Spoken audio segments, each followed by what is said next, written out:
Halo Bapak Ibu guru hebat di mana saja berada, salam dan bahagia. Jumpa lagi bersama saya, Elvis Fernando Tarantain, SPD, MPD, berasal dari SMA Negeri 7 Tual, calon guru penggerak Angkatan 8 Kota Tual, Provinsi Maluku. Pada video kali ini, saya akan menyampaikan demonstrasi kontekstual terkait visi guru penggerak pada modul 1.3 Pendidikan Guru Penggerak.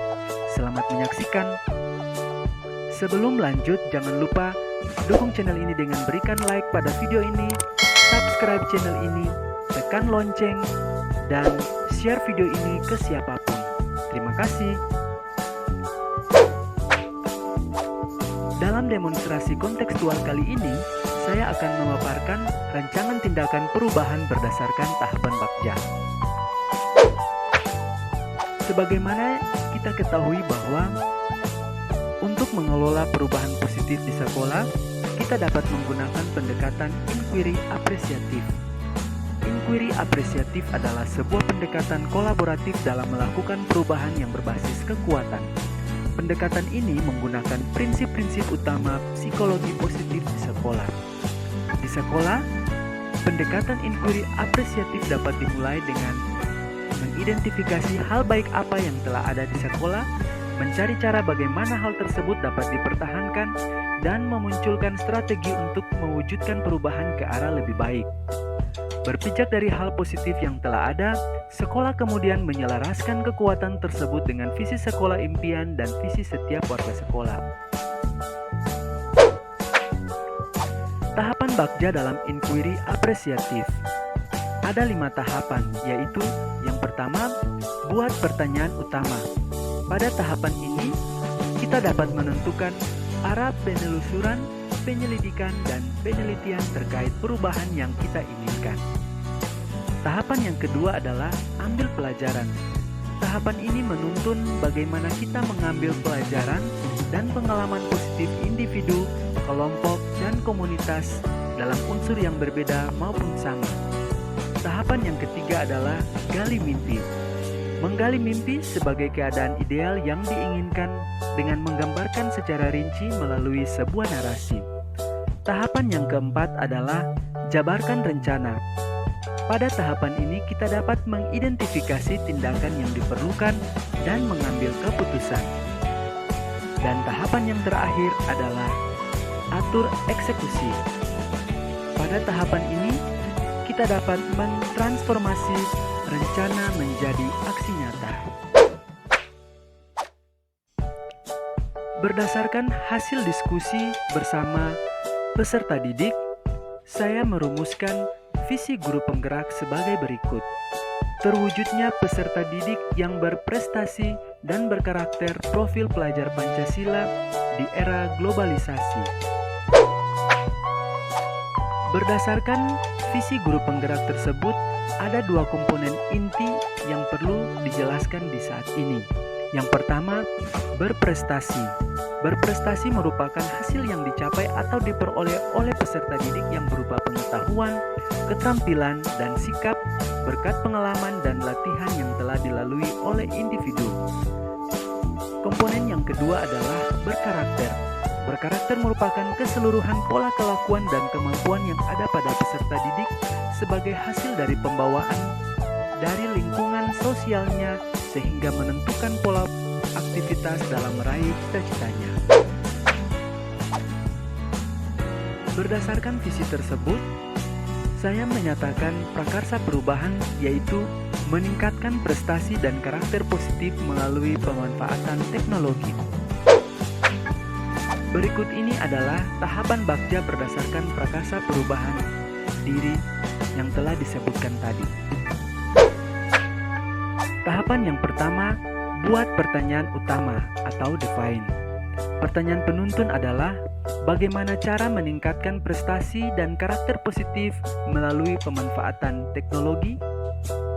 Tindakan atau penyelidikan yang dapat dilakukan untuk menjawab pertanyaan tersebut adalah yang pertama, berdiskusi dengan kepala sekolah dan rekan sejawat. Yang kedua, mempelajari berbagai referensi dan praktik baik terkait prestasi dan karakter positif yang ditingkatkan melalui pemanfaatan teknologi.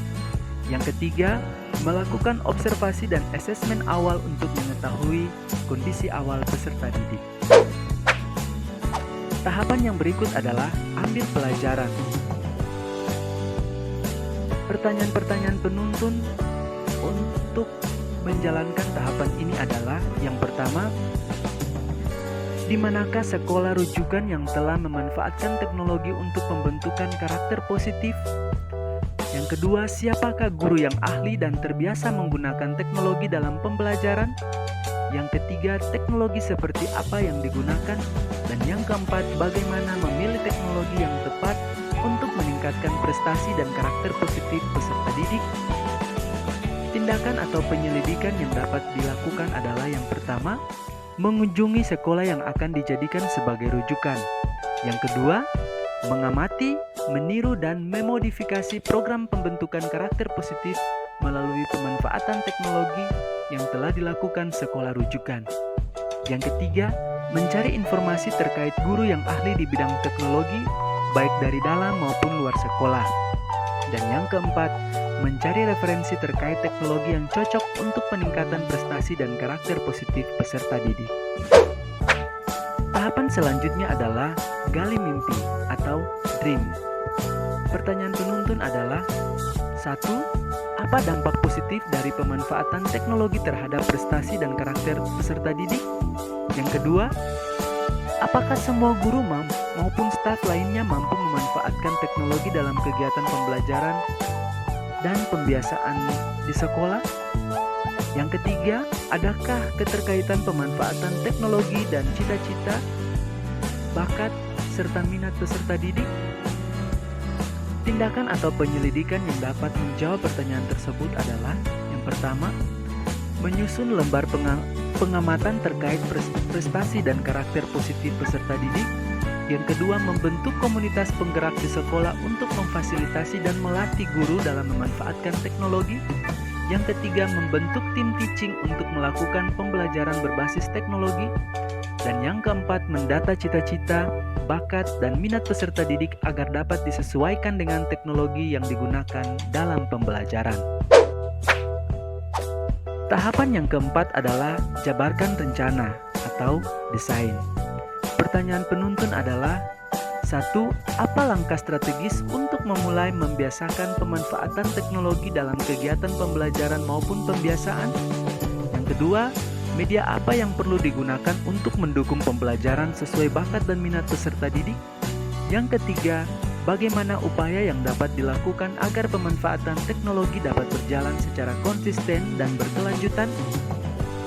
Tindakan atau penyelidikan sebagai jawaban atas pertanyaan-pertanyaan tersebut adalah: 1. Menganggarkan ketersediaan perangkat teknologi yang dapat mendukung kegiatan pembelajaran dan pembiasaan. Yang kedua, membentuk grup komunikasi secara online antara guru, peserta didik, dan orang tua wali. Yang ketiga, mencari referensi mengenai media atau teknologi yang tepat sesuai karakteristik peserta didik dan mata pelajaran. Dan yang keempat, menyediakan reward pada peserta didik yang memiliki prestasi dan karakter yang terbaik. Tahapan yang terakhir adalah atur eksekusi atau deliver. Pertanyaan-pertanyaan penuntun sebagai berikut. Yang pertama, siapa yang bertanggung jawab melakukan evaluasi dan monitoring agar pemanfaatan teknologi dalam kegiatan pembelajaran dan pembiasaan di sekolah dapat berjalan dengan baik dan konsisten? Yang kedua, apa indikator keberhasilan pemanfaatan teknologi dalam kegiatan pembelajaran dan pembiasaan? Tindakan atau penyelidikan sebagai wujud dari jawaban pertanyaan tersebut adalah: yang pertama, meminta dukungan dari semua pemangku kepentingan di sekolah, terutama guru dan orang tua wali peserta didik, untuk mengontrol pemanfaatan teknologi baik di sekolah maupun di rumah.